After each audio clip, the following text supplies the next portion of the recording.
Tonight on Prime Time, in the West Bank, a mosque has been set on fire as tensions across the territory continue to intensify. Israeli forces have opened an investigation examining footage and eyewitness accounts. Tonight, we look at how this latest attack fits a worrying pattern of unrest. Is West Bank violence undermining a fragile peace in Gaza?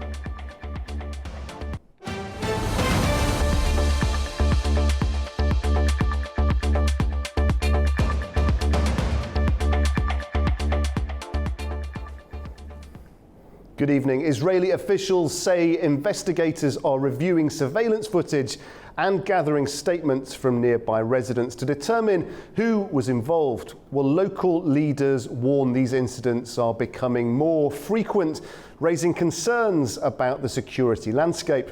The damaged site has been cordoned off, with forensic teams assessing the extent of the damage. Here's what we know so far. Charred walls, burnt copies of the Quran and broken windows. This is the aftermath inside the Haja Hamida Mosque near Deir Istia in the Salfit area of the West Bank. Palestinian residents say Israeli settlers attacked the site overnight. What happened last night is that a group of settlers carried out a heinous attack on Haja Hamida Mosque. This attack violated the sanctity of places of worship. There were racist slogans written on the mosque walls. This is not the first attack in Deir Istia.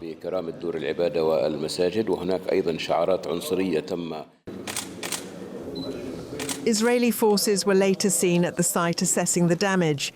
The Israeli military said the incident had been referred to the police and the Domestic Security Agency for investigation, adding that the Israeli Defense Force condemns any form of violence and will continue to safeguard security and order in the area. The attack comes amid record high levels of settler violence.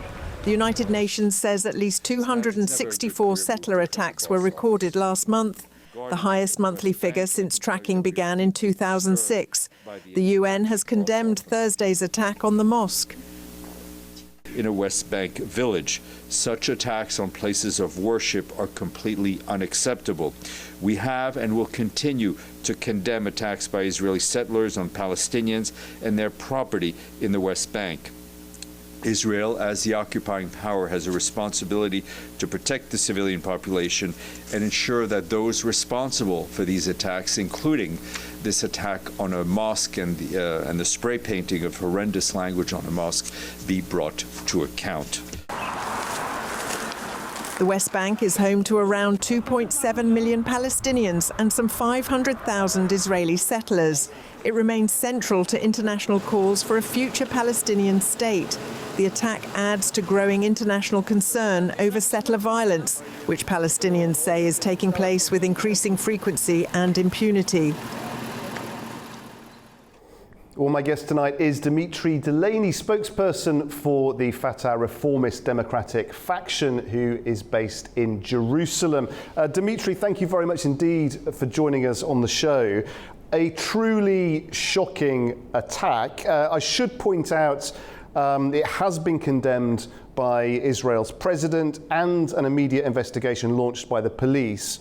But what does it tell us, do you think, about current settler activity in the West Bank?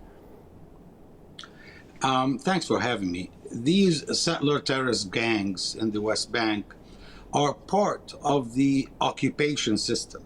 The occupation system consists of the civil administration, what is called the civil administration, that is run by the Israeli Genocidal Army. It has the actual Israeli Genocidal Army, and you have the other branch, the terrorist arm of all this, which is these terrorist settler organizations that produced ministers like Smotrich and ministers like Ben Gvir, and today they represent the dominating political ideology in the genocidal state of Israel, because these individuals that they were put together in these groups, in the illegal settlements, with the government, the Israeli government funding, with the Israeli government arming them, and with the Israeli army at the same time providing security for them. So these people, they commit their genocide and their crimes while they're not wearing the Israeli uniform, because you have to also remember that they are the same people that wear the Israeli uniform and serve in the genocide in Gaza and serve in other towns in the West Bank. So these are the same people conducting the same type of terrorist activity, once with a uniform as Israeli genocidal army members and or officers, or as civilian gangsters belonging to some settler terrorist group that is overseen and supported by the Israeli government. So trying to picture these terrorists as if they are separate entity or separate subculture of the Israeli society is really a misrepresentation. Well, these are the most honest and pure form of expression of the values of the Israeli genocidal society. There is a, Dimitri, there is a slight separation, nevertheless, in at least the rhetoric that we've heard. We have heard very fast condemnation from Israel about what's happened. Nothing can detract from, obviously, the severity of the attack. But does that not mark at least a very slight shift, a change in what we perhaps have heard before? It doesn't make any change for a simple reason, that the condemnation was issued by a non-executive ceremonial position, which is the position of the president. But on the other hand, the executive branch, headed by Benjamin Netanyahu, and having top-line ministers like Ben Gvir and Smotrich, who were very clear. Like, for example, Smotrich, as a finance minister and also holding a ministerial position in the Ministry of War, the Israeli Ministry of War, he publicly called for the wiping out of Palestinian towns like Hawara in the West Bank, which is not far from the incident where the burning of the mosque took place. And on the other hand, you have people like Ben Gvir, who is the head of the national security of the genocidal state of Israel, the one that provided arms, physically provided arms for these settler gangster terrorist organizations, and it was all televised. He actually said that the lives of the Palestinian people is not as important as their dreams of the larger Israel that they're talking about. So you have two explicitly genocidal ministers. One is already holds a ministerial job in the Ministry of War, and a finance minister, which is the second most important one in terms of the Israeli governmental structure. And you have the person in charge of security. Both declared that they are, they issued statements supporting these terrorist gangs, these terrorist organizations. They provided them with money, they provided them with weapons. And then Dimitri, to have somebody who is just ceremonial, but basically with no political weight whatsoever inside the state of Israel. I understand the point. Condemning these terrorist crimes doesn't really hold much weight with us. No, I understand the point about the ceremonial role of the office of president. I mean, what about the police, though? I mean, there has been a statement that an investigation is going to take place.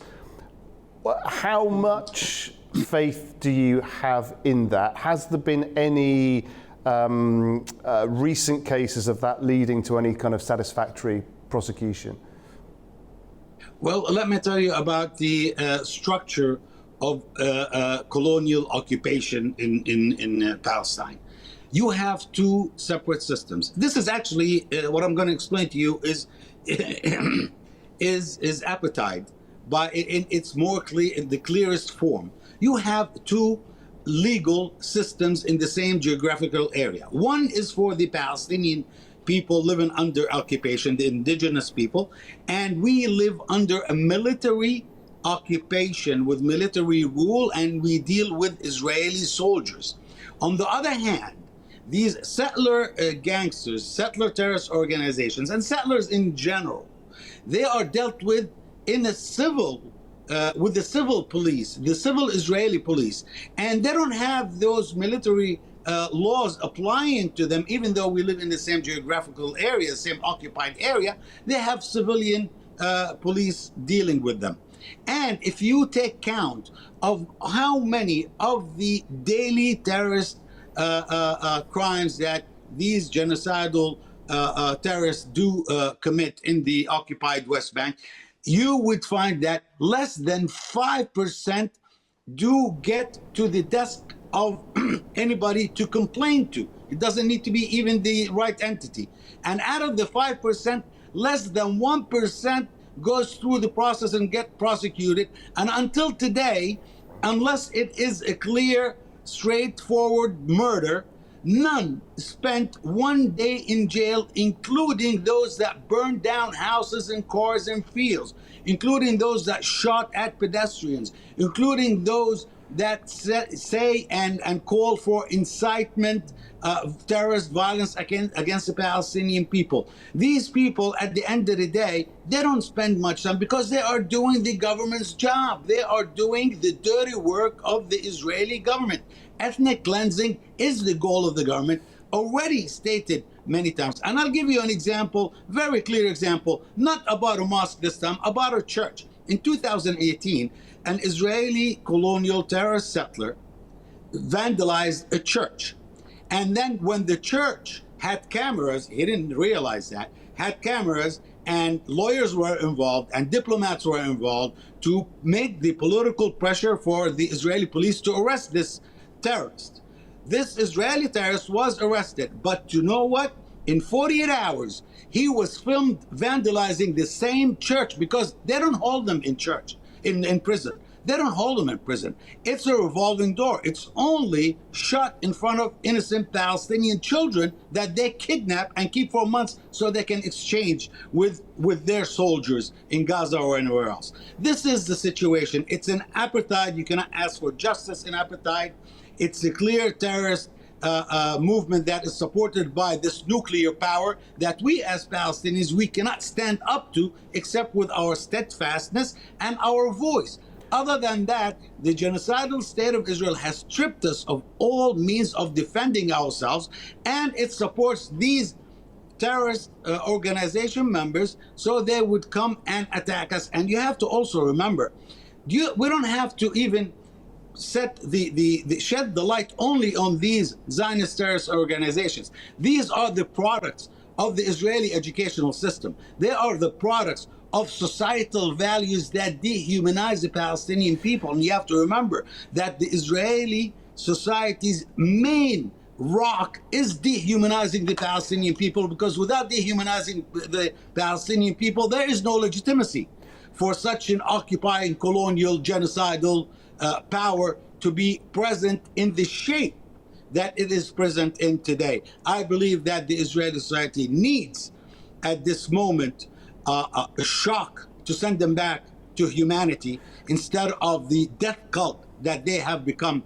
especially in the past few years. Dimitri, we've spoken about the condemnation from the Israeli president. There has also been condemnation, though, from the UN. The eyes of the world, more than ever, are on this region. Do you think that could lead to some sea change in strategy in the West Bank? No, I think that the genocidal state of Israel is totally disconnected from the reality that has been changing in the world, that the world started to see the genocidal state of Israel for what it is. The world started to see this made-up society and the values that it holds, and to realize that these values do not belong to the 21st century. I believe that humanity has traveled way too far to have the capacity to absorb the genocidal war crimes that are being live streamed to every kid in the world, to see what the genocidal state of Israel is doing to Palestinian children, Palestinian families. I believe that they are at the same stage where all tyrant societies really feel disconnected from the world and don't realize how far they have gone. And the World War II has plenty of examples I don't want to go through now. Dimitri, we thank you for your impassioned point of view and your analysis. I know that, as always, not everybody will agree with it, but we thank you very much indeed for joining us. Thanks for having me. Okay, after the break, a new phase of diplomacy in the South Caucasus. Armenia's foreign minister lands in Tbilisi for high-stakes talks as Georgia pushes for deeper regional cooperation. Do stay with us.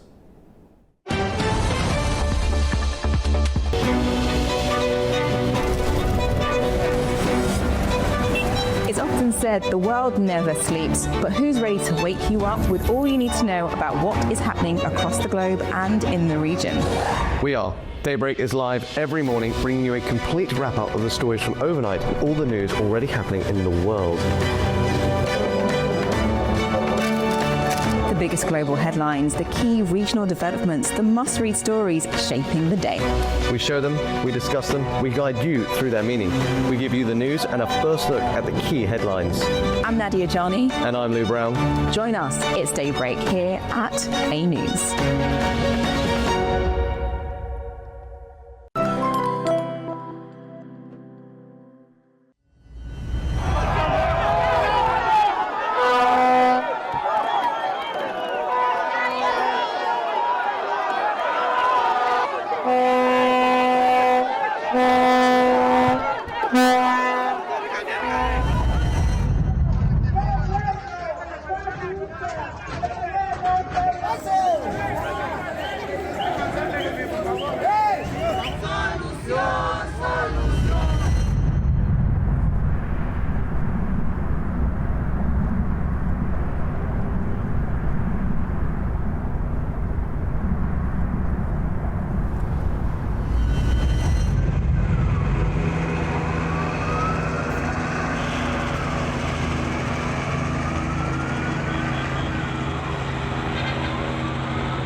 Welcome back. You're watching Primetime. Representatives from Armenia and Georgia have gathered today for a new round of high-level engagement, signalling a push to strengthen ties at a pivotal moment for the wider region. Well, both sides are using this meeting to broaden cooperation, deepen political alignment and map out future projects.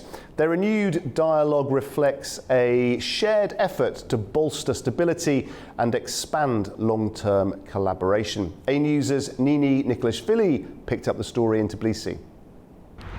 Armenia's Foreign Minister Ararat Mirzoyan is in Tbilisi for a high-level official visit that underscores rapidly evolving dynamics in the South Caucasus.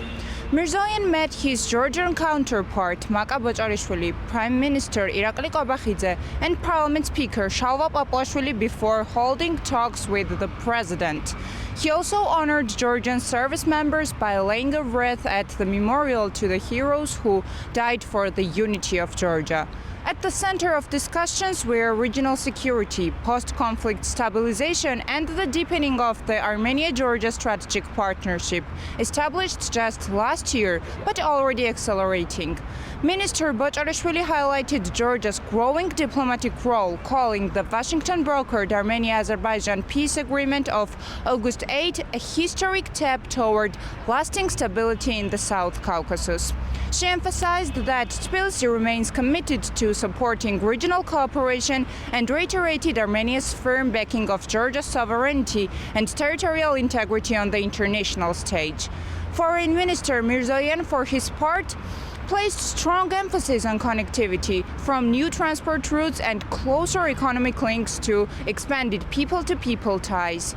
He said the emerging peace architecture, including Armenia's Peace Crossroads initiative and the unblocking of regional infrastructure, could transform the South Caucasus into a true strategic gateway bridging Europe and Asia.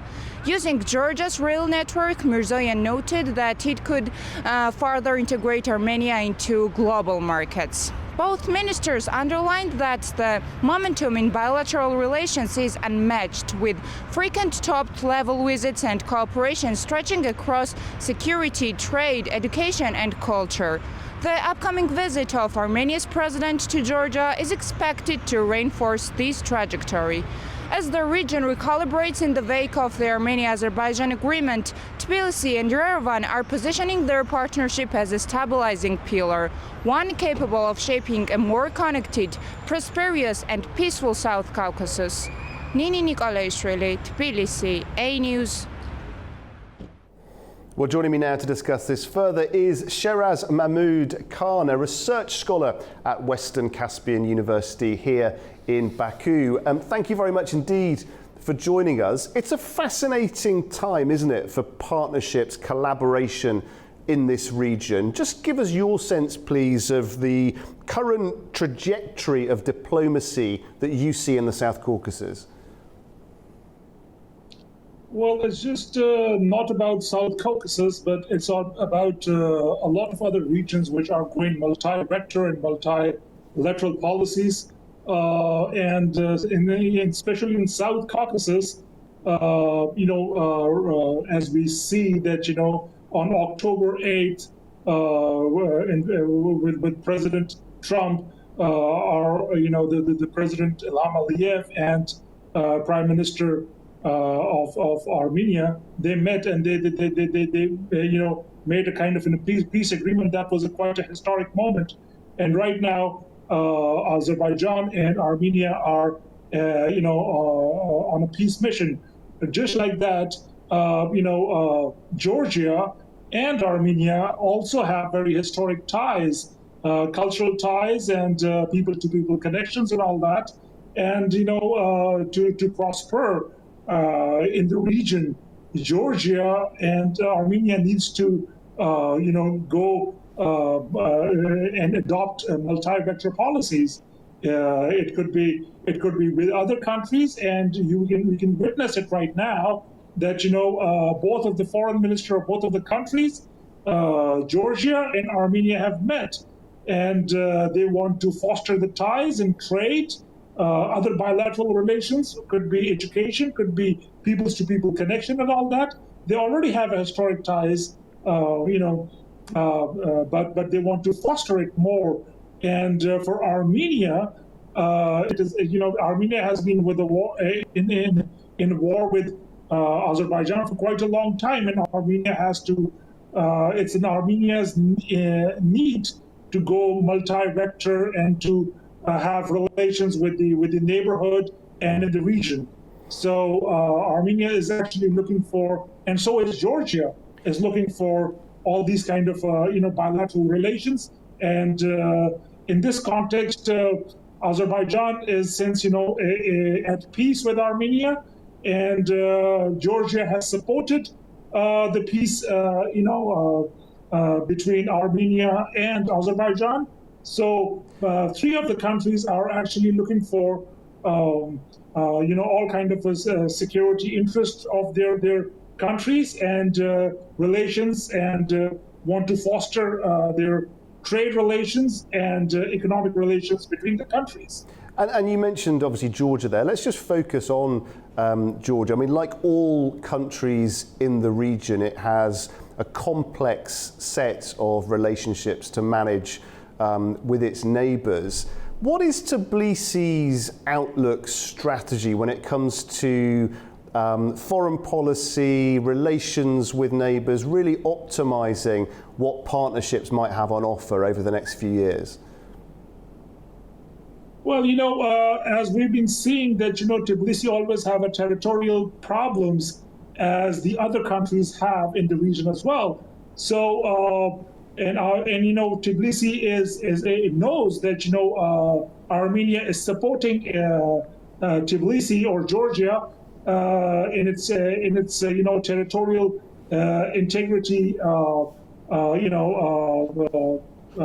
know, theory. So that's what I'm trying to say, is that, you know, for Tbilisi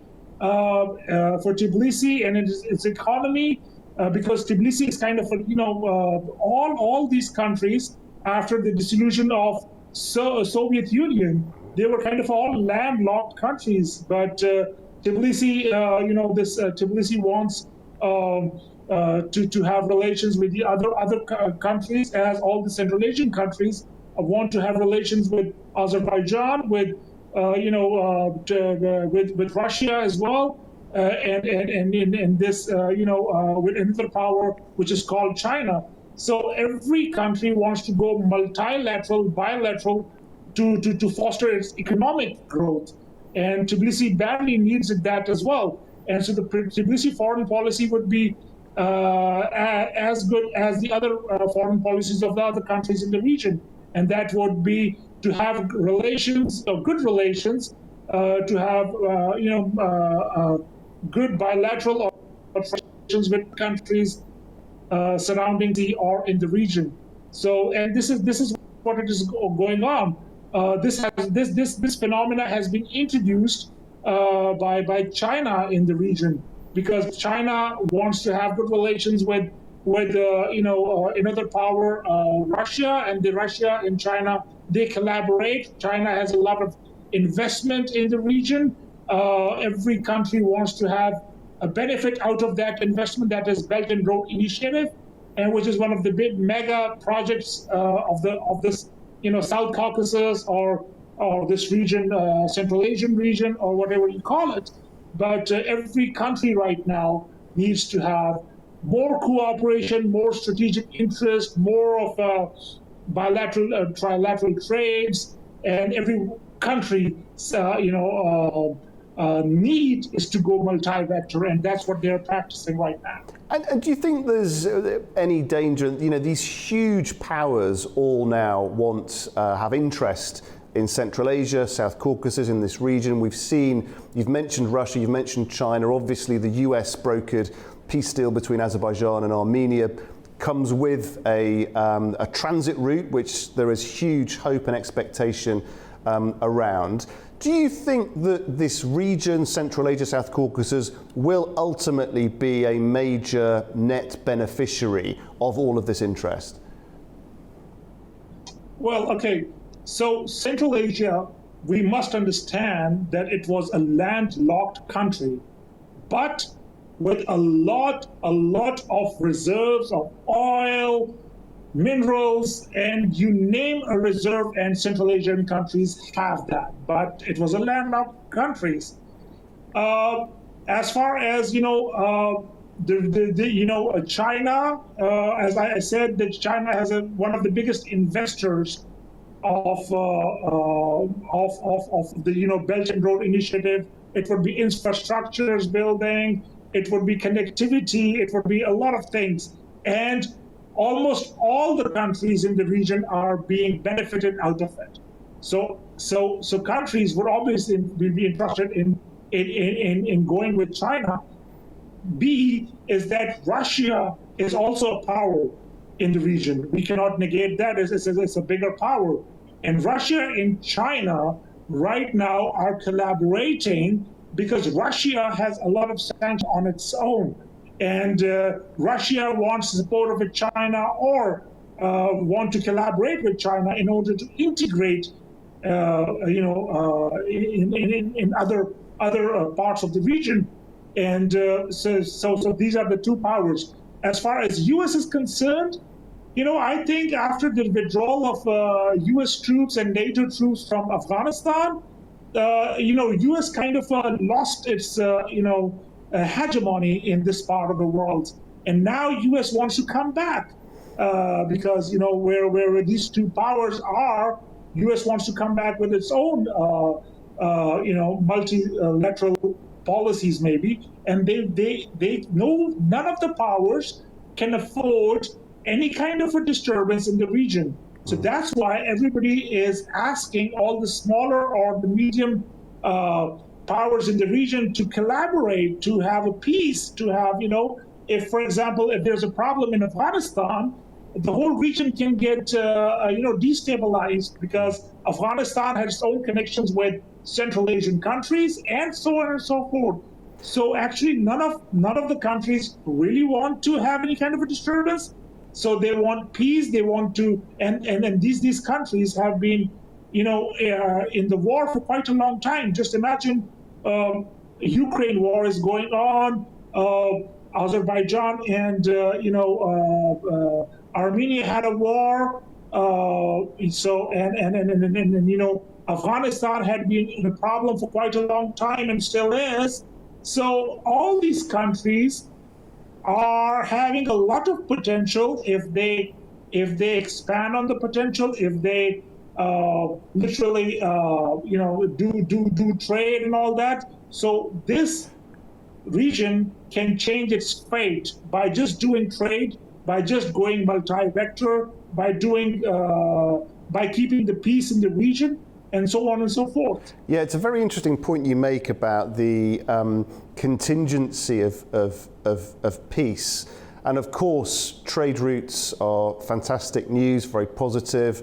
But infrastructure projects, transport routes are necessarily, they take a long time. Things take a long time to build. And the economic benefit can sometimes can trickle down, be phased over a long period of time. Do you think there is any danger that the economic benefits will take, frankly, too long to really reach and benefit the region? Well, the countries don't have any other options. You have a middle corridor which is connecting all these countries to Turkey, to beyond, and then beyond is Europe, and then you have this connection of Belt and Road Initiative, which is connecting China, Pakistan economic corridor back in South Asia, and so you don't have much of an options. And then you have a North corridor, which is not probably working, and then you have because of you have sanctions on the Russian side of it. So you need to connect all this, and this would take time. But if the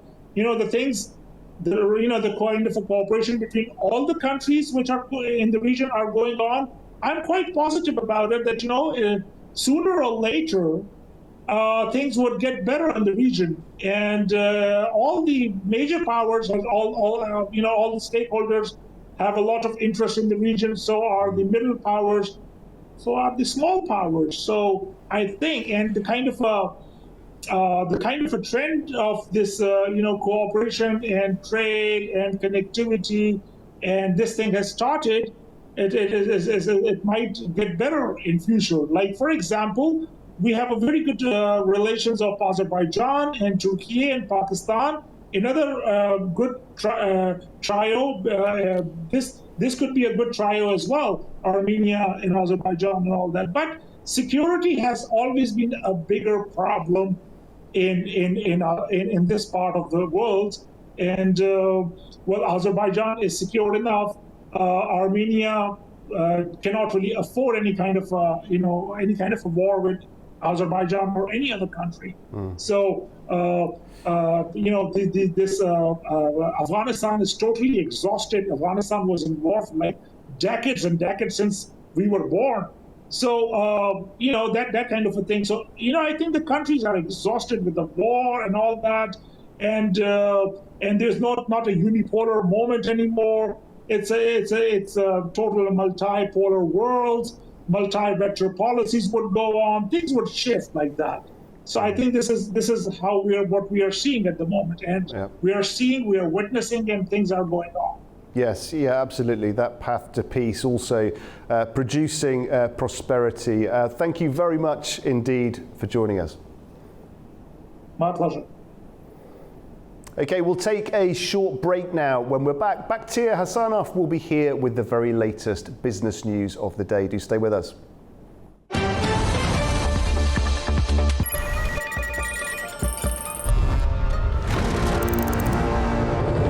World Business, we meet the boardroom leaders making market-moving decisions.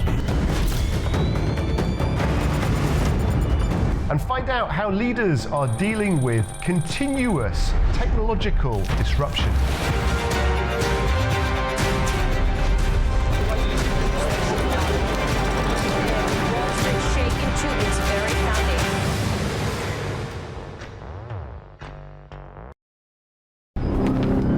Welcome to AnewZ, unfiltered news and analysis from the region and beyond. From Washington to Beijing, Tehran to Kabul, to Tbilisi to Tashkent. Today is the third. We're with you 24/7, taking you live to the front lines of the day's biggest stories. Welcome to Gabala. Hi, Candy. One important note to this. I'm here. Azerbaijan and Armenia. Hello, we're recording the shade of November.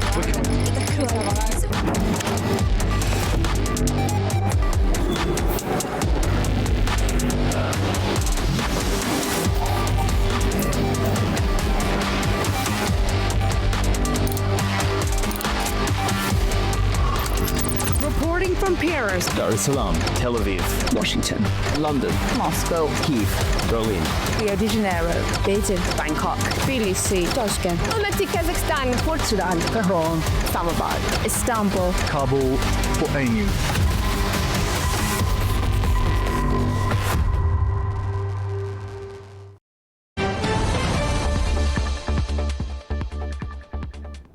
Welcome back. You're watching Primetime now. Bakhtir Hassanov is here with the very latest business news stories. Bakhtir, what have you got for us today? Well, Guy, today we'll see markets under pressure as tech stocks slide worldwide, while U.S.-South Korea trade relations receive a boost from major investment deals, and Wizz Air celebrates strong profits, and Nissan restructures its European operations, cutting jobs to remain competitive. And Asian markets are under heavy pressure today, extending a global sell-off as renewed hawkish signals from the U.S. Federal Reserve dampen hopes for a rate cut next month. Tech shares across the region are taking the biggest hit, mirroring sharp overnight losses on Wall Street. Asian shares slumped on Friday as markets reacted to fresh comments from Federal Reserve officials, which investors interpreted as a sign that U.S. interest rates may stay higher for longer. Hopes for a rate cut next month have faded significantly, adding to investor anxiety already heightened by a busy and uncertain data calendar. Japan's Nikkei share average dropped as much as 2% early in the session. Technology stocks led the fall, tracking overnight declines in major U.S. tech firms amid growing concerns over stretched valuations. In South Korea, the benchmark Korea Composite Stock Price Index opened sharply lower, down 108.72 points, or 2.61%, at 4,061.91. China's markets also opened weaker. The Shanghai Composite Index fell 22.37 points, or 0.5%, starting the day at 4,007.13. Sentiment was dragged down further by Wall Street's steep overnight losses. Nvidia and other AI-driven heavyweights tumbled on valuation worries, contributing to the global tech rout. U.S. Treasury yields also climbed as investors scaled back expectations of a December rate cut to 51%, down from 63% just a day earlier.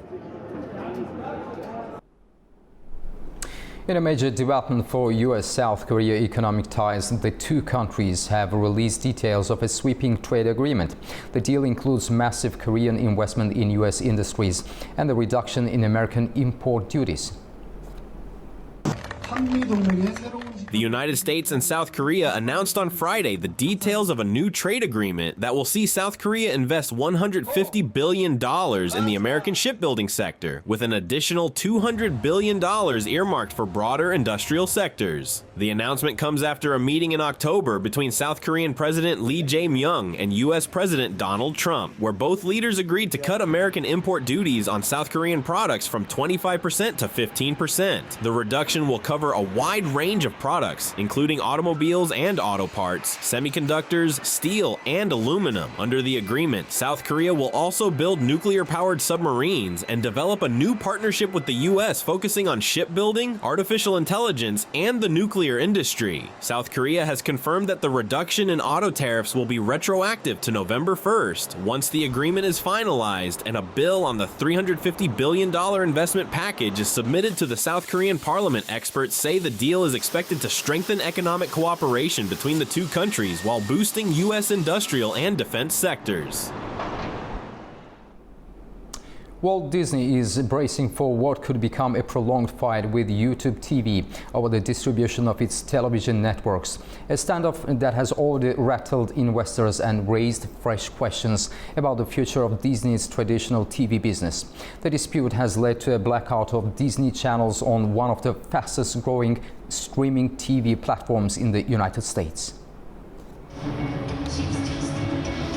Disney is signaling that it is preparing for a potentially extended standoff with YouTube TV after the company's networks were removed from the platform on October 30th. The blackout affects YouTube TV's roughly 10 million subscribers, making it a major disruption in the latest dispute over carriage rights between a major media company and the Alphabet-owned streaming service. The conflict comes at a challenging time for Disney. The company missed its latest quarterly revenue expectations as the ongoing decline in its cable business overshadowed strong gains in both its streaming platforms and theme parks. Investors reacted swiftly, sending Disney shares down more than 8% on Thursday afternoon. Analysts at Morgan Stanley estimate that a 14-day blackout could cost Disney around $60 million in lost revenue. Industry experts say the tense negotiations highlight YouTube TV's rapid expansion and Google's substantial financial strength, factors that increasingly give the platform significant leverage in its talks with media companies. European budget airline Wizz Air saw its shares jump sharply this week after reporting a strong first-half profit, but the airline is still cautious about the month ahead. Wizz Air's shares surged as much as 16% on Thursday following the release of its first-half results, reflecting stronger than expected operating profit. The airline reported an operating profit of $512 million, up almost 26% compared with last year, comfortably surpassing analysts' expectations of $426 million. The company attributed the profit increase to lower fuel costs and fewer charges related to flight disruptions.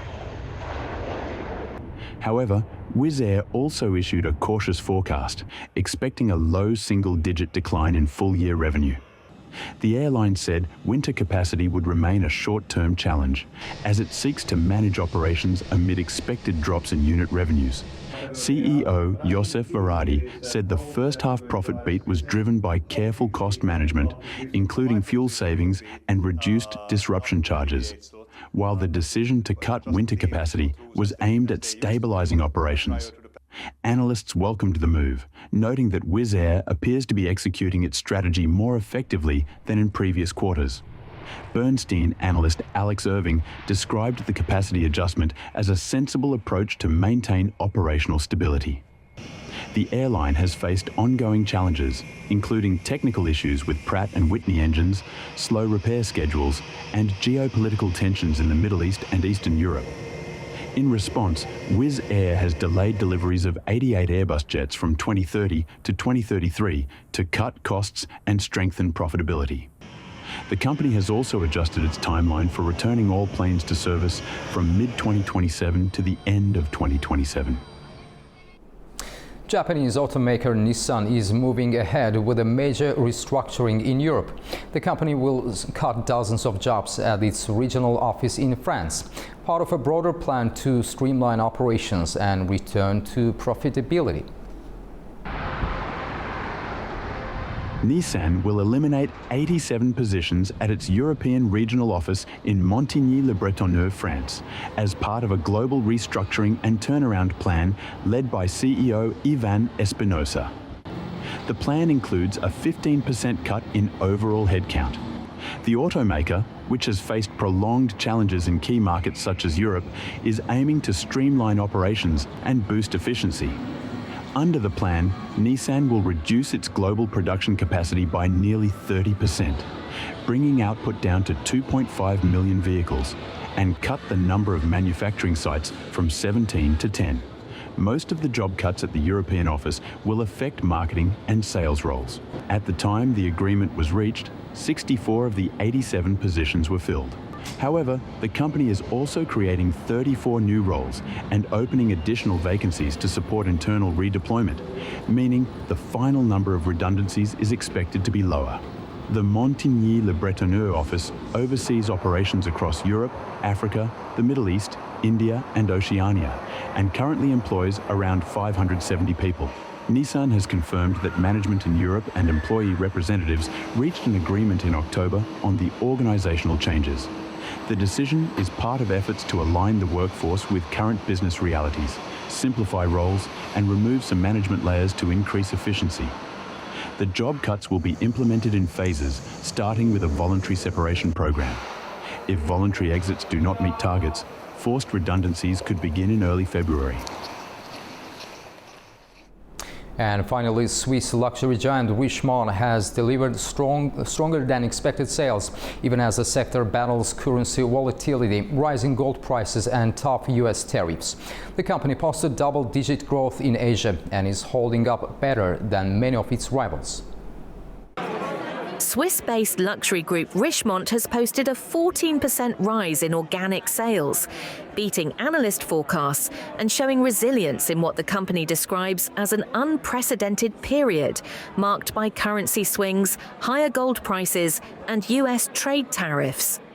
Asia Pacific, Richemont's most important region, driven largely by Chinese consumers, recorded a 10% sales increase at constant exchange rates. Analysts note that Richemont is weathering the luxury market's slowdown better than many competitors. They attribute this to the company's steady pricing strategy and its stronger exposure to jewelry rather than fast-moving fashion items, which have been hit harder in recent months. Richemont is also benefiting from improving trade relations. The United States and Switzerland have moved closer to a deal that would cut President Donald Trump's 39% tariff on Swiss imports, a tariff level that has strained several Swiss companies. The US remains Richemont's biggest single market, accounting for about 22% of total sales. Executives say that the impact of US tariffs on earnings was limited in the first half of the year. However, they warn that the hit could become more significant in the second half if tariffs remain unchanged, potentially costing the company around $350 million for the full year. Well, today we looked at global market turbulence with Asian stocks sliding and major tech names dragging the region lower, while the US-South Korea trade deal delivered a rare positive headline with deeper economic ties. We also covered Disney's clash with YouTube TV, Withere's upbeat profit, Nissan's restructuring push in Europe, and Richemont's standout performance in a tough luxury market. Guy, thanks for having me. Thank you. A rich, diverse range of stories, as always. Thank you very much indeed. Back to you. Okay, after the break, Berlin strikes a new deal on military service, adding pay, license support and clearer pathways as it tries once again to push long-stalled defence reforms forward. Do stay with us.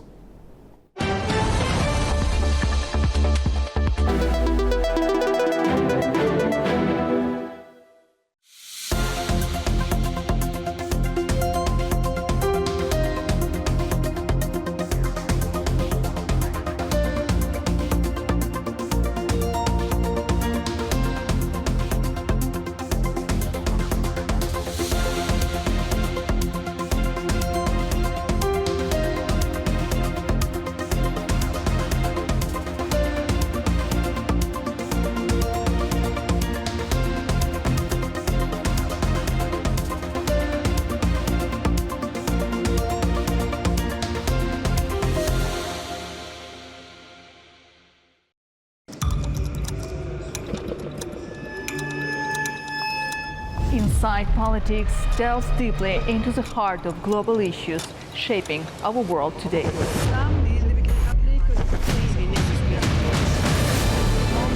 Join me for your go-to source of political analysis from across the region and beyond.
Said the world never sleeps, but who's ready to wake you up with all you need to know about what is happening across the globe and in the region?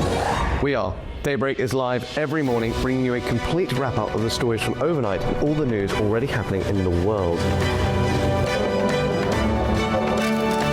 The biggest global headlines, the key regional developments, the must-read stories shaping the day. We show them, we discuss them, we guide you through their meaning. We give you the news and a first look at the key headlines. I'm Nadia Johnny. And I'm Lou Brown. Join us, it's Daybreak here at AnewZ.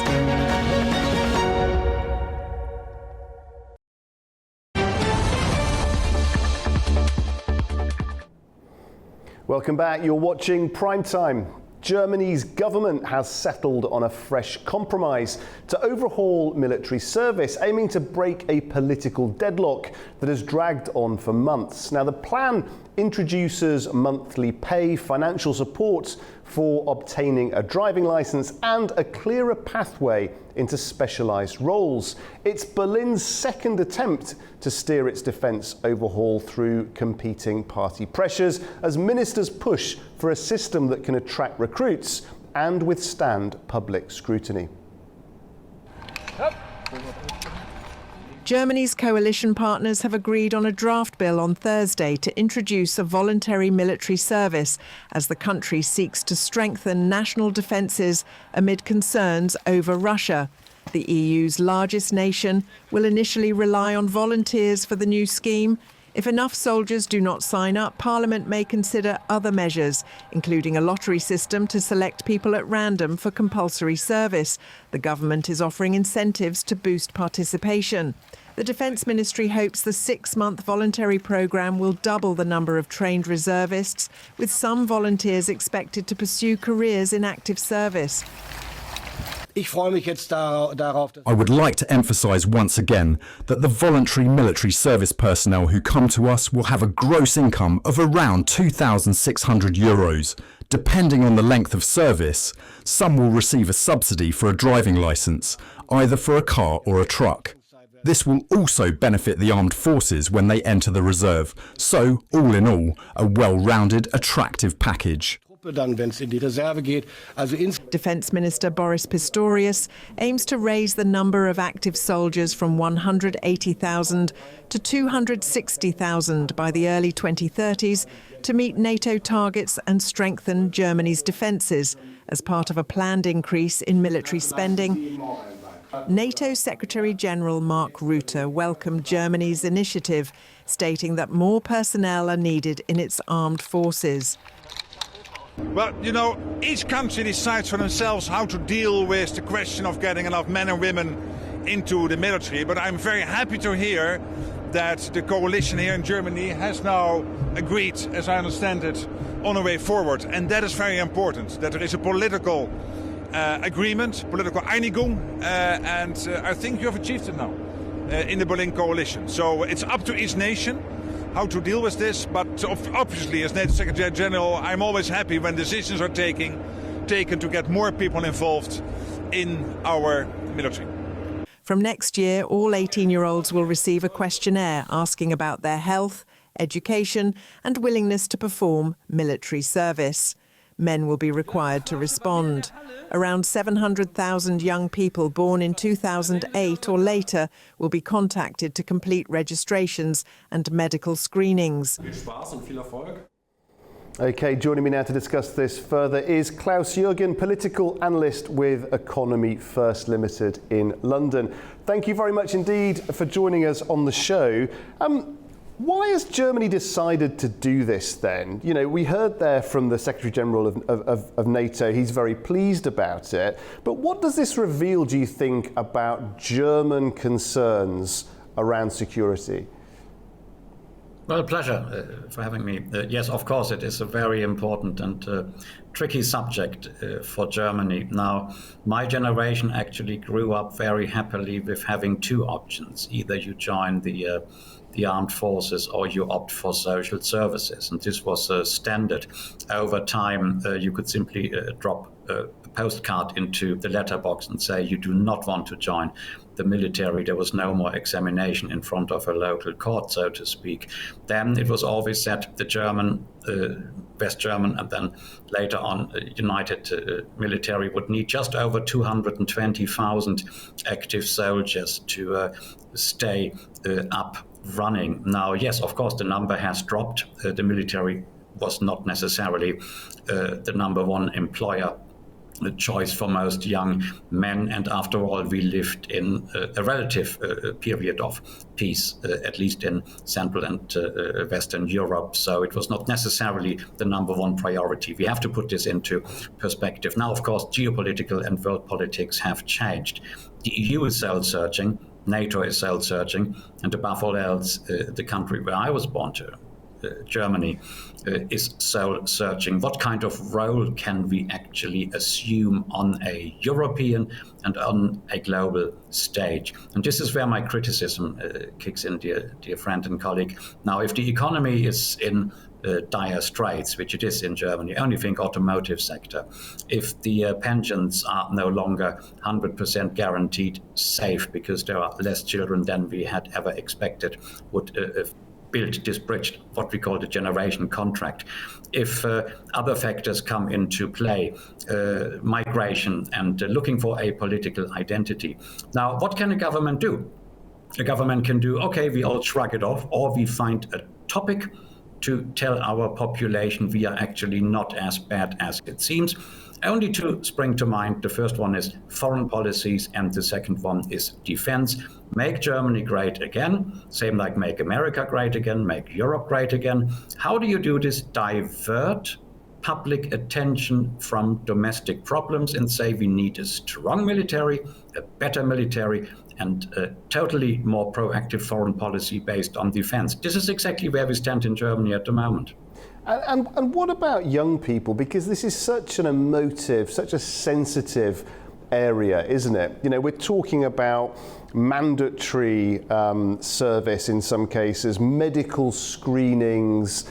Is this something that you're worried about? Are young people, do you think, going to have a reaction against this?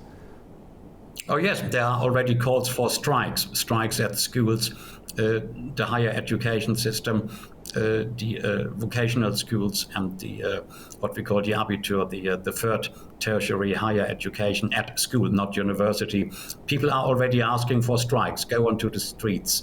Let not the government take away your right that you actually stay at home safe in one piece instead of being sent to the eastern, northern, western, or whatever front as you have it. Yes, there is public discontent brewing as we speak, in particular amongst the younger generation.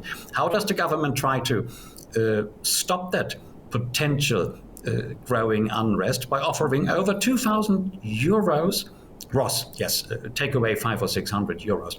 14, 15, 1,600 will stay. Income, if you sign up for longer than 12 months, this will even increase. You might get a free driving license. I think this reminds me of like a supermarket selling happy hour bread after 5 o'clock because they could not get rid of their stock. It smells a little bit fishy, to be honest. If people really would want to join the army, they would do it out of personal conviction because they say, I have to defend my country.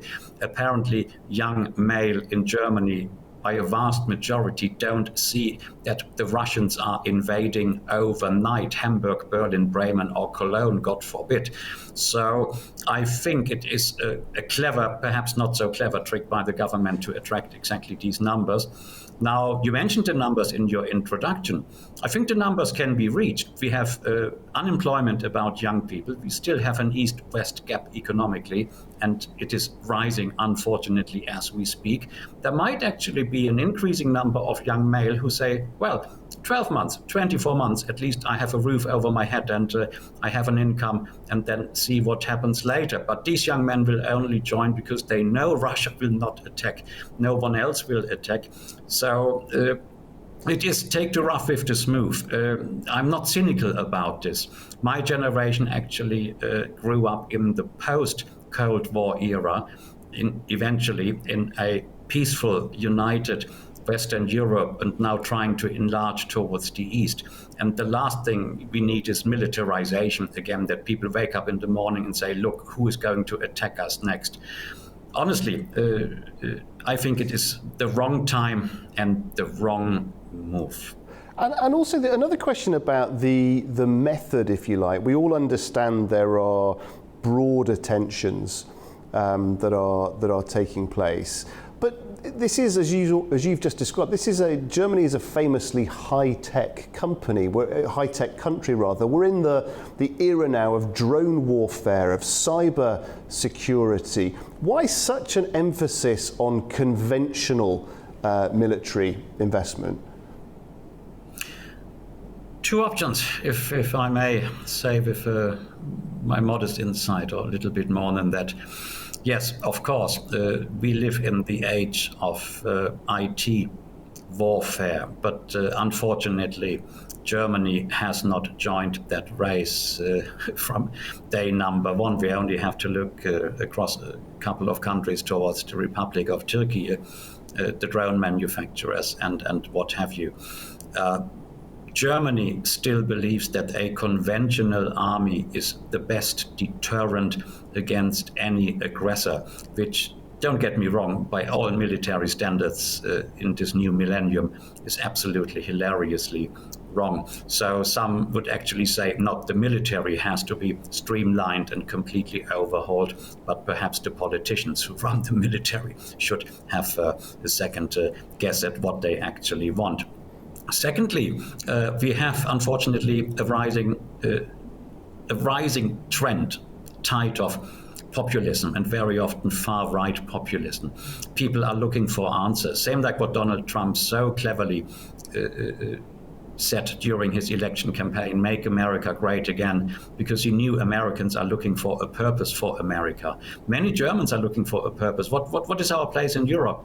In the world, and what is our place actually in Germany? And perhaps a national identity is what many people are looking for. And the current coalition government wants to stem the tide of far-right populists and even a few far-left populists. So why not take on board the sentiment that make Germany great again? We have a strong army. No one can ever attack us. We have enough soldiers on the ground here at home. So it is a psychological development, not only a military development. But as I've said, perhaps some of the leaders and the minister himself might actually go back into the drawing room and say, well, is this the right decision? And but what I do understand, unfortunately, but it is true, the rising trend of extremist political movements in Germany, and the middle has to redefine itself. How can it redefine itself amongst an economic crisis? Making Germany great again. How can this be done? Make our military and our armed forces the leading ones in Europe, even if it's only playing to the gallery. Believe me, Russia is not going to attack Hamburg or Berlin, not in my lifetime. And do you think some of this is also playing to the political gallery too? The sense in which Germany wants to be side by side with NATO, side by side with the EU, making overtures to President Trump, perhaps. Is it also about the position that Germany takes in this militarization? Yes, of course. Let us not forget the defense sector is a huge employment factor. Chancellor Merz stressed this between Turkey and his own country. Sir Keir Starmer agreed to the Eurofighter Typhoon sales to Turkey. Defense in the United Kingdom, in what is the post-Brexit European Union, is a big employment factor. And the more people are employed by defense, and the Eurofighter deal alone goes into thousands, many thousands of safeguarding jobs in the United Kingdom. Now, Germany wants to achieve exactly like that. International defense cooperation, lucrative contracts, and yes, there is an economic factor. And it is also, I suppose, why not invest? It is also, I suppose, a growth area too, in some senses. AI, the green economy, increased military spending. It is one of the mega trends, the economic areas where there is very clear growth trajectories. Absolutely. Clean green economy. You know it so well, much better than me in your own fine country after COP29, and now everyone is in Brazil. Some complain about why do people take a plane and go to a climate change conference. Absolutely ludicrous. You have to meet face to face and stop climate change. You can't send an email and hope everything is done. Yes, investing into a clean green economy is what the Germans are supposedly very good at, in particular the Green Party. Then AI, modern IT, they really have to catch up. Germany forgot to invest into innovation. This is why the former backbone of the German economy, the family business, is suffering, because they can either not afford it or they do not have the knowledge to become much, much more competitive on a European and global scale. And yes, thirdly, the German defense sector is vital in the world. It is a big player. It can become a serious exporter of defense goods one more time. And strategic cooperation here is the key. Export your products and at the same time perhaps import high-end technology. And that would be a win-win situation. Yes, absolutely. Artificial intelligence, IT, clean green economy, and defense. These are the deviation routes, if I would, the diversion, some would say. Depends how cynical you are. Deviation or diversion. Now, in general terms, the German economy is not as good as it once was. Germany wants to become again the economic motor, the economic engine of the European Union. It should look not only towards France, it should look towards all the other 26 EU member states, and in particular post-Brexit Britain. But yes, the defense sector as an employment booster is definitely something Chancellor Merz is very, very interested in. Klaus, we're always very happy indeed to get your analysis on AnewZ. Thank you very much for joining us on PrimeTime. Absolute pleasure. Thank you. After the break, why are NHS resident doctors walking out, and how could this strike affect patient care across England? Stay with us.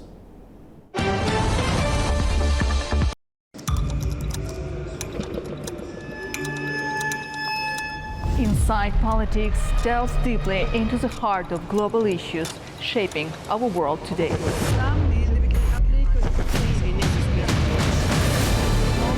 Join me for your go-to source of political analysis from across the region and beyond.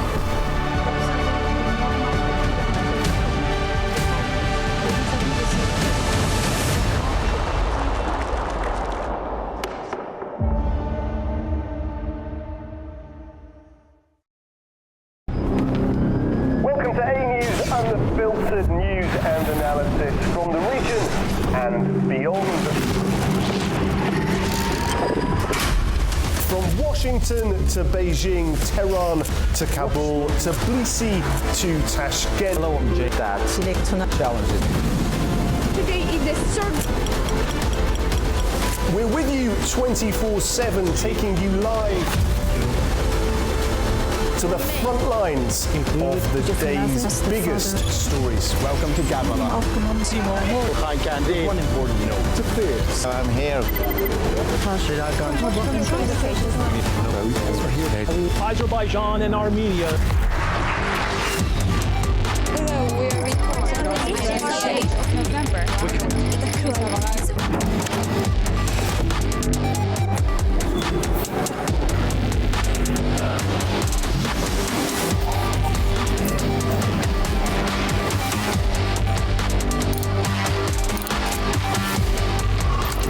Reporting from Paris, Dar es Salaam, Tel Aviv, Washington, London, Moscow, Kyiv, Berlin, Rio de Janeiro, Beijing, Bangkok, Tbilisi, Tashkent, Almaty, Kazakhstan, Port Sudan, Tehran, Islamabad, Istanbul, Kabul for AnewZ.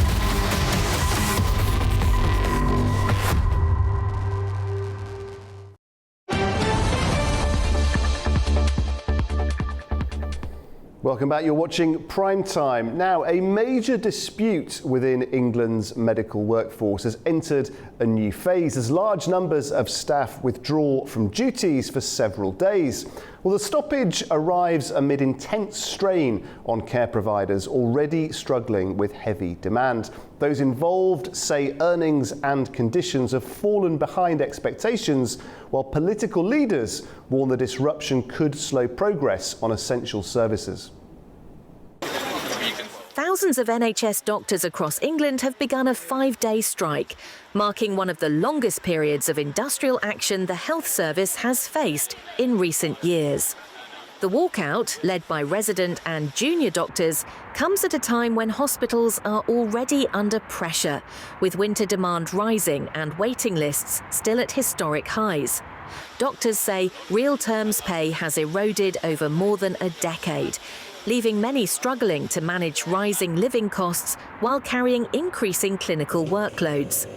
Their union, the British Medical Association, argues that restoring pay to previous levels is essential to retain staff and stabilise services. The government, however, insists that significant pay rises have already been delivered, totalling close to 30% across several years. Ministers say offering more would risk placing further strain on public finances and could force cuts in other areas of the health system. They acknowledge the pressures within hospitals, but argue that industrial action only deepens backlogs and delays. Hospital trusts have warned of widespread disruption, with thousands of appointments, tests, and operations likely to be postponed. Emergency departments remain open, and patients are being urged to attend planned appointments unless contacted directly. Contingency plans are in place, but health leaders say the scale of this action makes it difficult to maintain normal operations. This strike is the 13th since early 2023 and forms part of a wider struggle over pay, career progression, and working conditions. Many newly qualified doctors say they face uncertain training pathways and mounting workplace stress, leaving morale low across the service. The dispute highlights broader challenges within the NHS. Rising demand, staffing shortages, budget constraints, and political pressure to deliver faster improvements. Talks between the government and doctors' representatives remain strained. Without a breakthrough, further action later in the year remains a possibility. When do we want it? Now! What do we want? Pay restoration! When do we want it? Now! Joining us now to discuss this is AnewZ's Katie Wilson. Katie, bring us up to speed then. What's happening? This strike is about to begin. What's happening and who's taking part? Yes, so resident doctors will be going on strike from today until the 19th of November. Now, this is their 13th walkout since March 2023. The Doctors' Union, the British Medical Association, or the BMA as we might know them, they're in a long-running dispute with the government over pay. The government says resident doctors have received pay rises totalling nearly 30% in the past 3 years, but the union is saying that these increases don't go far enough. Now, resident doctors, they make up around half of all doctors in England, As a patient, you've probably come into contact with a resident doctor when you've gone to A&E, or in fact any NHS department. They could also be your GP. And they're qualified doctors, they've completed a medical degree, and some might then enter speciality training in a particular area of medicine or surgery. They used to be known as junior doctors, that's probably how we know them. But in September 2024, the government agreed to change the name of their role to better reflect their expertise, because it is a wide-reaching role. The resident doctor could be fresh out of medical school, but equally a resident doctor could have about 10 years experience and be responsible for most of a person's care. And what are the main reasons being given then? Because there's the wider pay dispute, isn't there? Just tell us about how those two things fit together. Yes, so ultimately it is about pay rises. The BMA is arguing that resident doctors need a 26% pay uplift to restore their earnings once inflation is taken into account. The BMA say this is rooted deeper into years of pay erosion that have left resident doctors behind other public sector workers. They say recent pay rises over the last couple of years, they've brought resident doctors' wages partly back to the value it should be at, but not all the way. Now, if we hear from the BMA chair, Tom Dolphin, he says the Secretary of State himself called it a journey, these pay rises, implying that there were further steps to come, but we haven't seen that yet. And he says there's a big difference between what doctors can earn in the UK compared to other countries like Ireland, Australia and Canada. And salaries can be 2 or sometimes 3 more times compared to what they get back in the UK.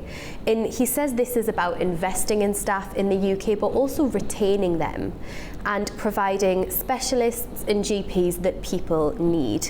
And he says they want to negotiate, they want to settle this, and they don't want to be on strike, and they'd rather be looking after patients. That's what the BMA has to say. And in May 2025, the government did announce pay rises for a number of public sector workers. But what the BMA is saying is because a medical degree can take 5 or 6 years to complete, a lot longer than a degree for other public sector workers, residents doctors' pay should reflect the fact that they might have more student debt compared to other graduates. And equally, resident doctors, they've got little control over where and when they might be asked to work, and they might need to do placements in other parts of the country, which again, their pay should reflect that and the expenses that come with that. Now, as you and I both know, this time of year in England, it starts to get pretty cold. The strain on the health service can increase. How are hospitals preparing for disruption? Yeah, that is a big concern. The winter pressures, as we would call it, on the NHS that take place every winter, and also due to the number of flu cases that are rising, this is a concern due to this season. And the NHS says nearly all services will keep running, and patients should attend appointments unless they're advised otherwise. Hospitals will be the ones that come under the most strain, as resident doctors make up about half of their medical workforce. NHS England says it wants to keep 95% of non-urgent work going, such as hip and knee operations, and the NHS aims to do this by redeploying and offering overtime to some consultants and other senior doctors, as well as relying on those who aren't striking. So that's about a third of resident doctors who aren't BMA members. But this will come at a significant cost, and with the NHS estimating that this 5-day walkout will be costing £240 million to cover. And what this means in numbers actually paints a different picture. More than 54,000 procedures and appointments needed to be cancelled or rescheduled the last time resident doctors went on strike, and that was despite the NHS keeping up 93% of planned activity. The NHS Confederation and NHS providers, which represent health trusts, they say continued strike action could lead to staff being cut and fewer tests, appointments and operations being carried out.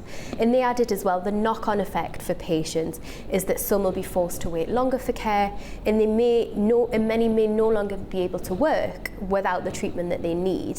The NHS has urged patients to still come forward for care as usual during the period, and they're really stressing and anyone with a life-threatening emergency should call 999 as usual and attend A&E if needed. But as you say, there is that concern about those additional winter pressures, and it is worth pointing out Scotland, Wales and Northern Ireland aren't affected by this. This is just in England. And now, yeah, very good point. Now, we've already discussed on the show this week the pressure that Keir Starmer's government is under, the looming budget, which everybody is talking about. With that in mind, what is the government's official position when it comes to pay and responding to some of these demands from the doctors? Yeah, well, Wes Streeting, the UK Health Secretary, he's been back in the news this week because of this. We've talked about him a lot, and he's strongly condemning the resident doctors' strikes, describing the BMA's leadership actions as morally reprehensible, and accused it of acting like a cartel, attempting to hold the public and government to ransom, and that's arguably been his strongest attack on the BMA so far. He says doctors going on strike again over pay is inflicting pain and misery on patients, and he says we could do without this reckless action. His position is that the government won't negotiate on pay further than the nearly 30% rise over the last 3 years already offered, and he has urged doctors to return to work for patients' sake. He says the settlement last year was in one of the largest public sector payouts was intended to draw a line under this, under those 2 years of strikes we've already had. And talks between him and the union broke down last week after the BMA turned down a fresh offer to end this dispute. So Wes Streeting wasn't negotiating on pay, but what he was offering was a deal that would see out-of-pocket expenses like exam fees, membership fees covered, along with a boost in speciality training places. But the BMA is arguing that despite these pay rises, resident doctors' pay is still a fifth lower than it was in 2008 if we take inflation into account. Very interesting indeed. That's the Labour government. What about the opposition parties? So unsurprisingly, the opposition are highly critical of the government's approach to this and the handling of this strike. They're accusing ministers of putting patients at risk by failing to negotiate effectively. So the Conservatives, they argue that the strikes are occurring because the Labour government is too weak to stand up to the unions, and that the previous Conservative administration's fair deal was ignored. The leader of the opposition, Kemi Badenoch, she's pledging to ban doctors' strikes altogether if the Conservatives were in power, bringing doctors in line with the police and the army due to the impact this could have on patient safety. Reform UK, obviously we're talking about them a lot, they're on the rise, but they're staying rather quiet on this. That's interesting. We've not had anything new or specific from them about this latest round of strikes.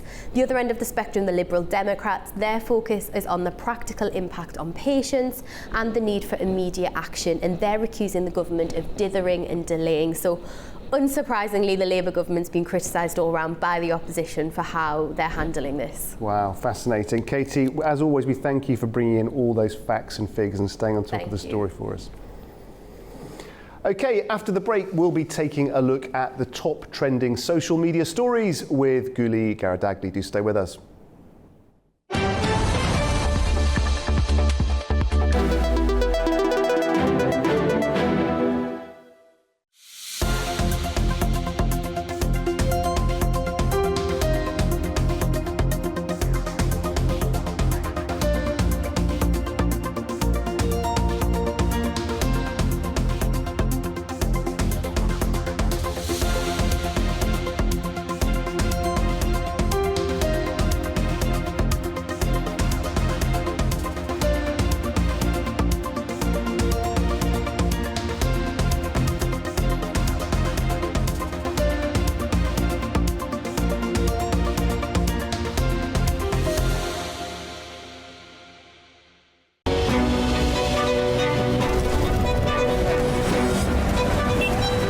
Said the world never sleeps, but who's ready to wake you up with all you need to know about what is happening across the globe and in the region?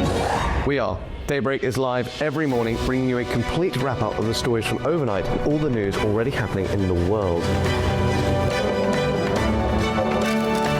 The biggest global headlines, the key regional developments, the must-read stories shaping the day. We show them, we discuss them, we guide you through their meaning. We give you the news and a first look at the key headlines. I'm Nadia Jani. And I'm Lou Brown. Join us, it's Daybreak here at AnewZ.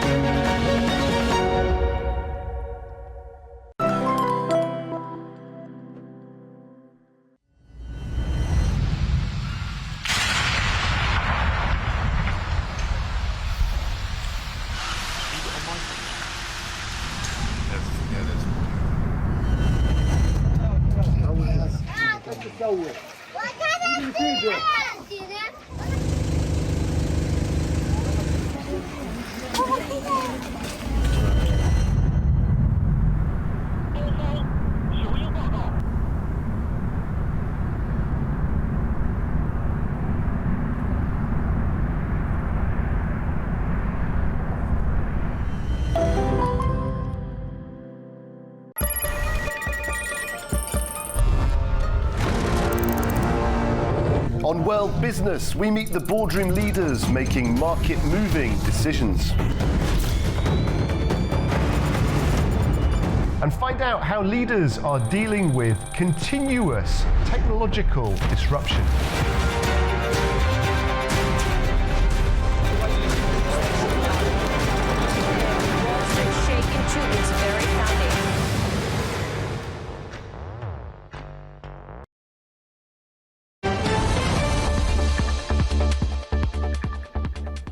Welcome back, you're watching Prime Time. Now let's dive into the world of social media with AnewZ's Guli Garadagli. Guli, what have you got for us today? Today's stories take us around the world, so let's get into it. We start in Gaza. Everyday life is still incredibly difficult, even after the ceasefire. Families are trying to survive without electricity, and for many, even something as simple as making dinner depends on whether they can charge a single flashlight. This is what it really looks like. Daily life in Gaza comes to a halt when the sun sets. Families here are still living without electricity, more than 2 years after the war began. For Hanan Al-Juju, feeding her 3 children has become a nightly challenge. We stay in the darkness. Once the sun sets and the Maghrib prayer is called, if the light of the flashlight is available, we light it. If not, we go to sleep without dinner or light. Her family has relied on candles, then flashlights. But the constant cost of batteries and the danger of fire in their displacement tent has made even that difficult. Before the war, Gaza received electricity from Israel and its lone power plant. But after the conflict erupted in October 2023, Israel imposed a total siege, and the Strip's power station quickly ran out of fuel. Some residents have improvised, setting up solar-powered or generator charging points. Mohammed Al-Hor runs one from his bombed home, which was hit in the war. Of course, in the early days of the war, large parts of the electrical grid and cables of the electricity company were damaged, leading to power outage around the 7th day of war. From the beginning, we used to charge in the houses. After that, we set up a charging point inside the house. The charging point was also bombed, and my brother was martyred inside this place. The damage to Gaza's electricity system is severe. More than 80% of the distribution networks have been destroyed, along with warehouses, machinery, and vehicles. Losses that experts estimate at $728 million. This sector is considered an essential crane, which all essential sectors in Gaza depend on. The amount of electricity the Gaza Strip needed before the aggression was approximately 600 megawatts today. For the past 2 years, no electricity has reached the Gaza Strip. The amount of electricity reaching Gaza is 0. Officials at Israel's Coordination of Government Activities in the Territories says it is facilitating humanitarian aid, including fuel for electricity, and has connected power lines to desalination plants to support drinking water. But restoring full electricity will require a massive rebuild of Gaza's damaged network.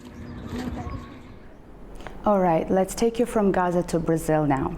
If you remember the Global South NGO platform launched in Baku, now it's making waves at COP30, and Orkan Amashov is right there in the middle of everything, speaking with the people behind it. Let's take a look. Global South NGO platform was established in Baku in April of this year.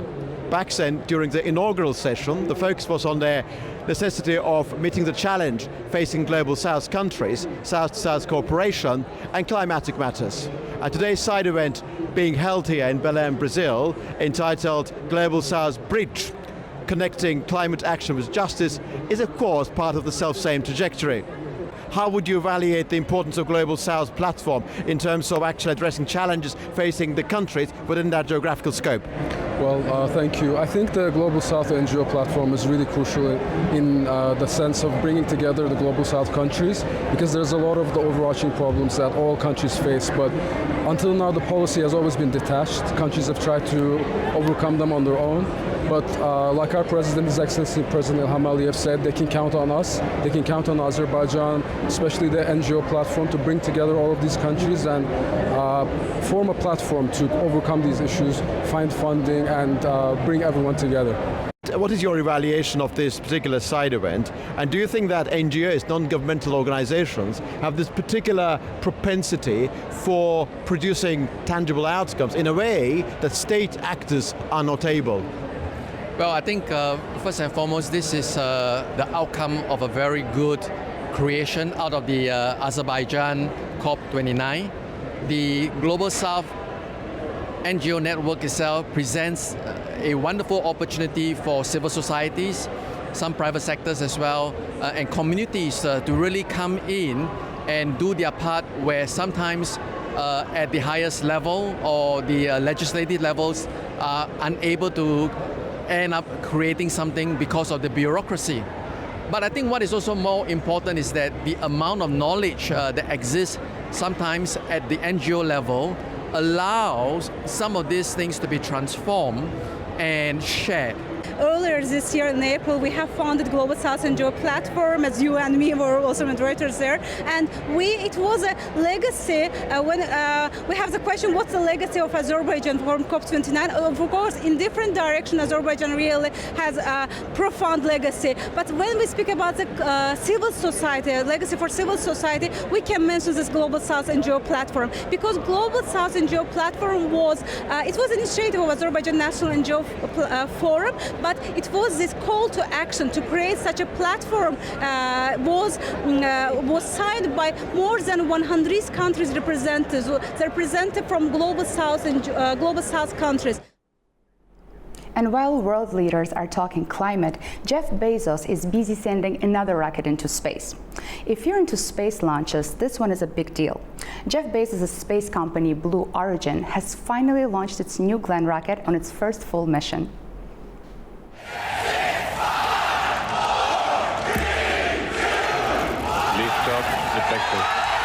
Motion.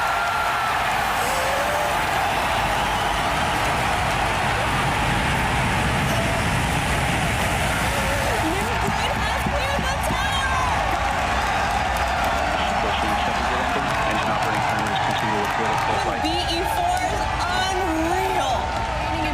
3 minutes, 43 seconds into flight. Turn to Earth. Engine control is good.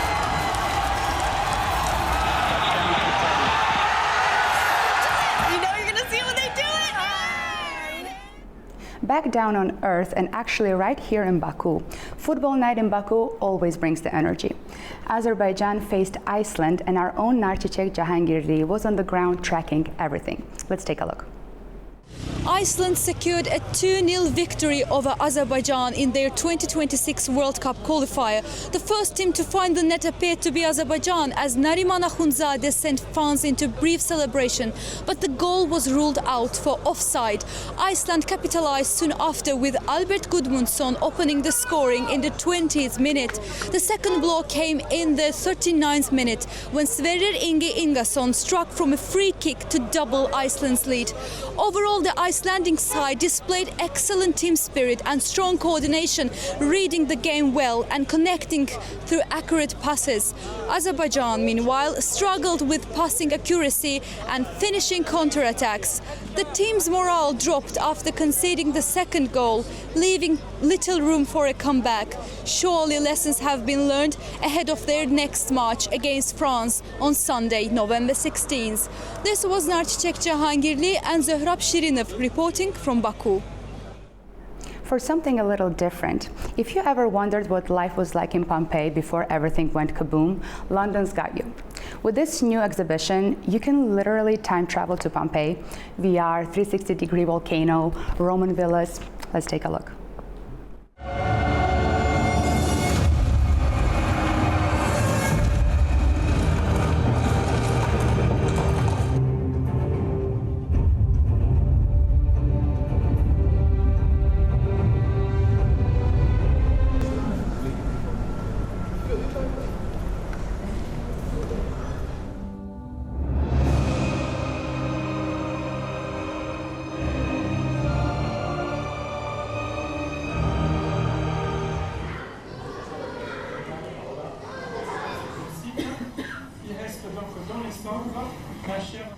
We included the excavation room, which is an interactive room that's absolutely spectacular and transforms every visitor in an archaeologist. And also we built a huge immersive room that projects the 25-minute movie that keeps you immersed in what happened during the last minutes of the explosion of the volcano. And we built 2 metaverse areas that allow our users to be part, of this visit, this impossible visit to the past, into the Villa of the Mysteries, one of the most well-known houses in Pompeii.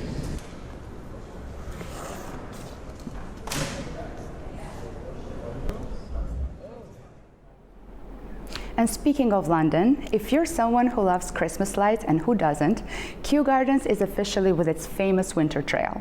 If you're in London, get ready to post on Instagram.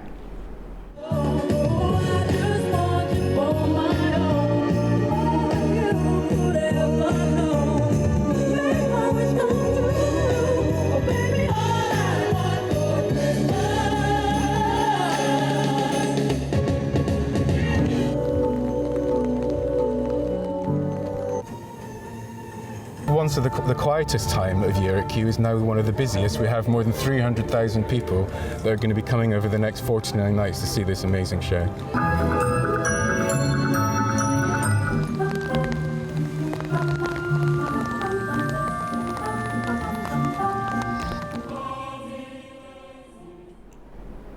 Now, Mr. Beast fans, you're going to love this. The world's biggest YouTuber is in Saudi Arabia launching Beastland, a massive neon blue theme park that recreates the high-stakes challenges from his videos.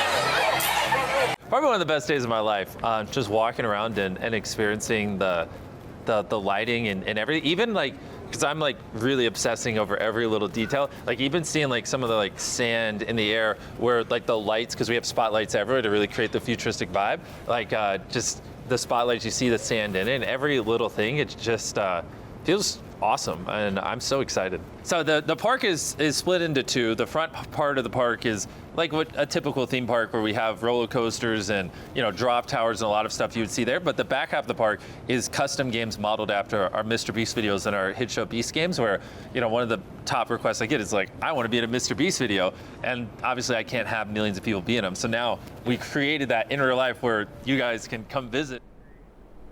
And that's all I've got for you today. Don't forget to check our website at AnewZ.tv, and as always, check us out on all of the social media platforms. Back to you guys. Fantastic stuff as always. Thank you very much, Kuli.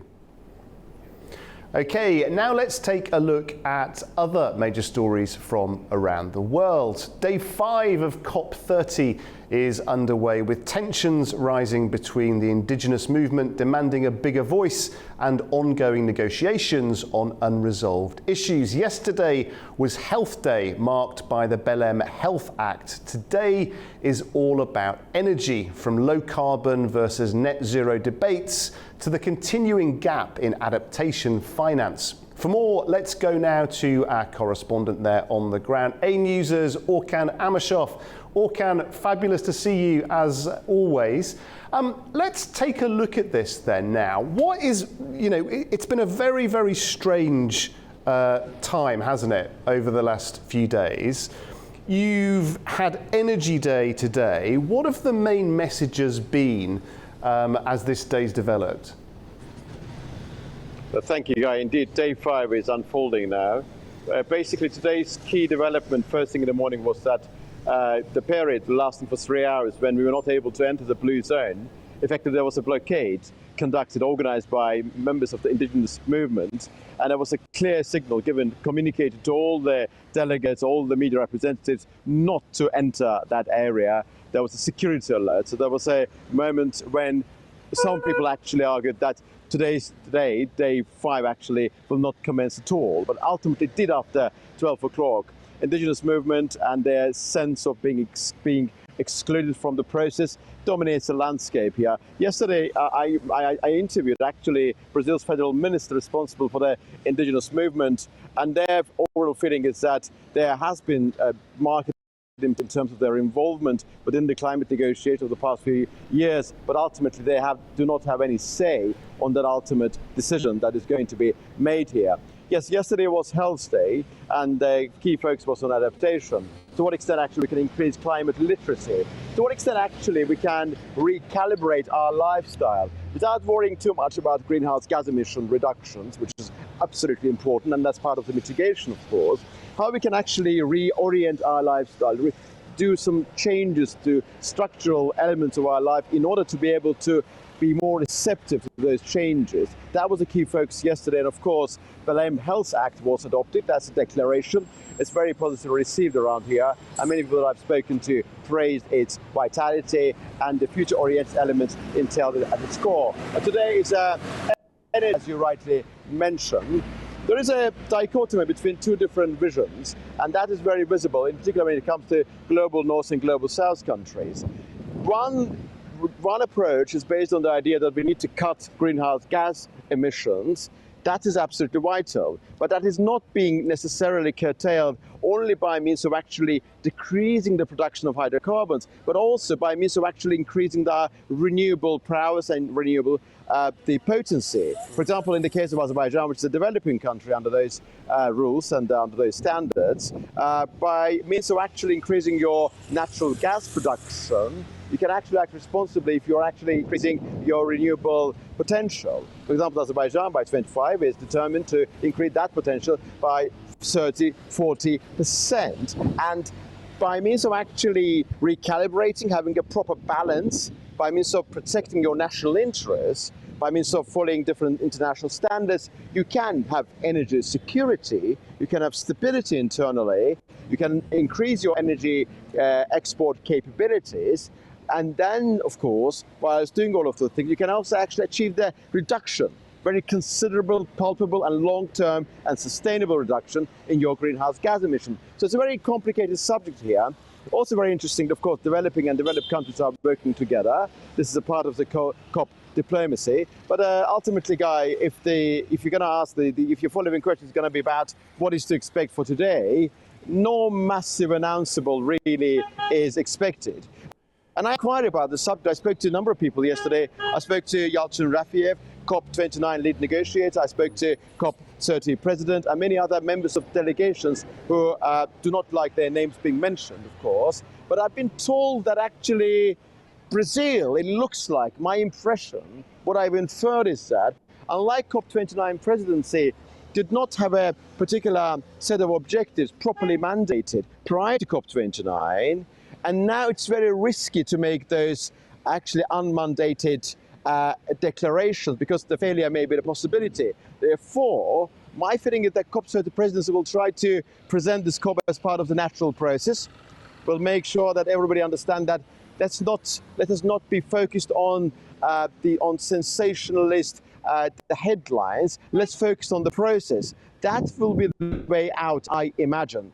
Process underway, but ultimately no massive breakthrough is expected, as far as I understand what's happening here. Yeah, it's very interesting, Orkan, isn't it? As you get towards the end of these events, as is happening now, two things emerge. Firstly, the tangible, clear-cut progress that's been achieved or not. And secondarily, the story that is going to be prepared to be told about the event. What is your sense of those two things as we get now towards the end of COP30? Yes, indeed. I mean, we are actually about to end the first week, and next week is going to be very crucial. And actually, on the basis of my observations, where I noticed that actually it looks like the COP is intensifying only now. I mean, organization is getting better. When you enter the COP30 venue, you see people lined up. You see more people, more security presence, more boots on the ground, so to speak, in terms of security personnel. And some people that I've spoken to were mentioning that today is day 2, day 3, but actually today is day 5 effectively. So my feeling is that the first couple sorry to butt in, Orkan. So this could be a tale of two very, very different weeks then, perhaps? perhaps indeed we can't exclude that possibility at all. I think that next week is going to be incredibly intense. Today, COP30 president spoke to members of indigenous communities, and the COP30 presidency is actually doing its level best, working flat out and around the clock to present this COP as People's COP.